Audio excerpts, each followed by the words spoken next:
Assalamualaikum warahmatullahi wabarakatuh. Halo teman-teman sekalian. Hari ini kita akan membahas tentang rantai makanan. Coba sejenak kita bayangkan dunia di sekitar kita. Ada rumput yang disinari matahari, belalang yang memakan rumput, hingga ular yang mengintai belalang. Hari ini kita tidak hanya akan melihat peristiwa makan dan dimakan itu secara sekilas, melainkan kita akan membedah secara tuntas apa itu rantai makanan sebagai siklus energi kehidupan. Kita akan menelusuri bagaimana energi vital mengalir, dimulai dari sang produsen, mengalir melalui serangkaian konsumen, hingga kembali ke alam oleh dekomposer. Melalui akronim HIDUP atau hidup, kita akan mempelajari fakta-fakta unik tentang efisiensi energi dan pentingnya menjaga setiap komponen.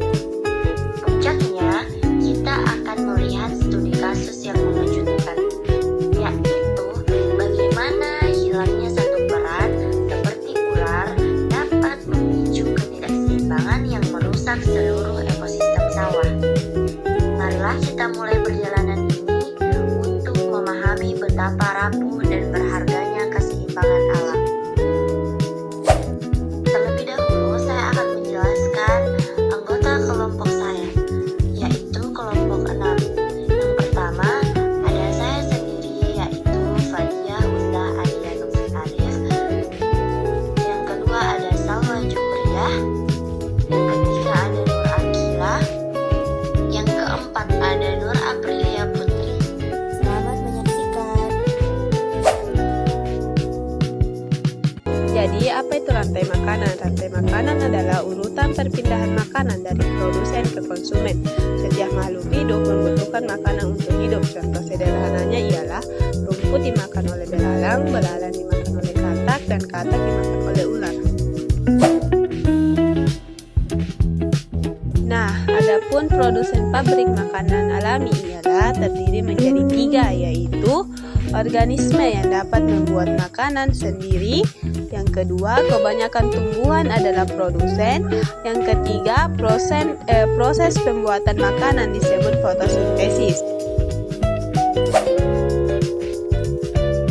Nah, selanjutnya ialah konsumen si pemakan.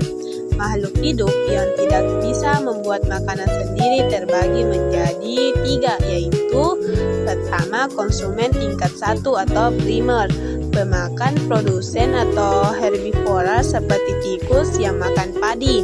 Yang kedua, konsumen tingkat 2 atau sekunder, pemakan konsumen 1 karnivora seperti ular yang memangsa tikus. Yang ketiga, konsumen tingkat 3, pemakan konsumen di tingkat bawahnya hingga mencapai konsumen puncak seperti elang.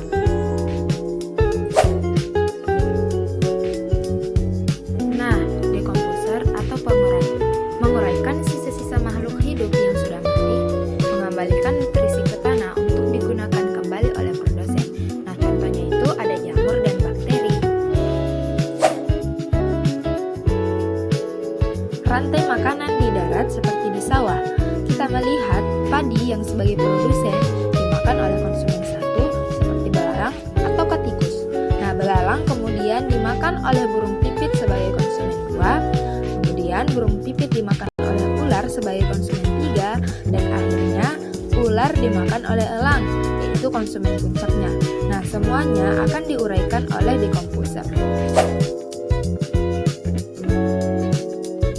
Rantai makanan di air seperti di laut, produsennya adalah fitoplankton yang sebagai organisme mikroorganisme. Nah, fitoplankton dimakan oleh zooplankton yang sebagai konsumen 1, kemudian zooplankton ini dimakan ikan kecil sebagai konsumen 2, dan seterusnya hingga hiu yang sebagai konsumen puncaknya. Pengaruh dan keseimbangan ekosistem. Jika populasi ular sawah menurun drastis karena diburu atau sakit, maka dampak pada tikus sebagai mangsa ular, populasi tikus yang merupakan makanan ular akan meningkat tajam. Kemudian Kemudian, dampak pada padi sebagai makanan tikus. Peningkatan tikus akan menyebabkan padi sebagai produsen berkurang dan panen petani gagal. Kemudian, dampak pada elang sebagai pamangsa ular. Populasi elang akan menurun karena kehilangan sumber makanan utamanya.